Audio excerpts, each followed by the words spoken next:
Remember the guy who took control of the airplane recently when the pilot passed out? He didn't do that alone. Air traffic control assisted him step by step and helped him land that plane safely, thank God. Hi, it's Erica and Steve, and if you would like to take control of your thoughts, if they've gone a little crazy, we understand. It's why we've invited Patrick Morley to join us today. He's the author of The 4 Voices, Taking Control of the Conversation in Your Head. Good news is you don't have to do that alone either. Patrick, welcome to Spirit 105.3. How are you? Well, I'm having a great day. I'm a long way from you guys. I'm all the way down in Orlando, Florida. The complete opposite side of the country. Love it. For sure. That's so cool. Well, we're just so happy you're here because I got to tell you, Patrick, I have so many voices in my head, and I don't know how to sort them. It feels like sorting laundry. So how do you start? What does that process look like? Well, first of all, you have to understand that you're not the only voice up there, right? And I think all of us know that we have a running conversation with ourselves all day long. Call that self-talk. But we're not the only voice up there, folks. There are 4 other voices that are constantly exerting themselves to influence what we think, say, and do. And those 4 voices are the world, the flesh, the devil, and the Holy Spirit. And our job is to figure out which voice is speaking and then take control of the conversation. So how do you develop the discernment for that, especially when things feel muddled? A lot of times these voices will try to talk over each other, of course. Knowledge is power. If you don't have the right information, you really can only succeed by accident. And so having the right information is important. But anybody who's reading their Bible on a regular basis, if they would just think in the category, the world, the flesh, the devil, and the Holy Spirit, I mean, that's really probably where I learned almost everything I've said in the book anyway. One of the things that you say in your book, Patrick, is to be sure and guard your heart, and you compared it to guarding your house. Would you go a little deeper into that?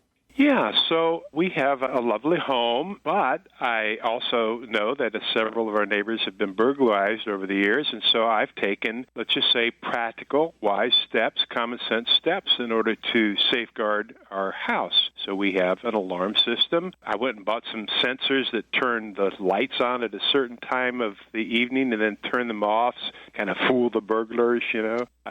We got yard signs. We have locks on the doors. We have a peephole. I've got one of these little video cams that I bought for $100 that, you put on the front door. And then, best of all, Erica, Steve, we have the yappiest little dog you've ever known in your life. So, I mean, if I was a burglar and I heard our dog, I'd say, man, that little dog just swallowed a squeaky toy. But I'd still run as fast as I could in the other direction. And so safeguarding your heart is pretty much the same way, just knowing how these voices can come in, but then having some safeguards against those voices getting in. What do you do when you find yourself listening to the wrong voices? I'm glad you asked. Understanding the world, the flesh, the devil, and the Holy Spirit, I mean, you can do that fairly quickly, but prayer can help. And you can access the voice of the Holy Spirit. Listen to your conscience to figure out what your circumstances are saying. And like a friend or a small group that you can talk to these things about. I really like how you say God may speak to you in dramatic displays of power, but the whisper of God can be just as overwhelming. And Patrick, I feel like we live in a very loud society. There are many things competing for our attention. So how do you know, yes, that is the Spirit's voice? What is something that clues you in? For me personally, what I do is I have what's called a daily quiet time. Most of you have probably heard of that. It's a time of Bible reading, reflection, meditation, prayer. And I have these different prayers that I pray, rote prayers, R-O-T-E, rote prayers, where I just simply invite God to speak to me, and especially through His Word. And so hopefully you've had this happen to you. You're reading along, maybe in the Bible, and you read a verse that maybe, who knows, you've read 5 or 10 times before, but suddenly you just felt like you get hit with 10 gigawatts of power, it just really comes alive.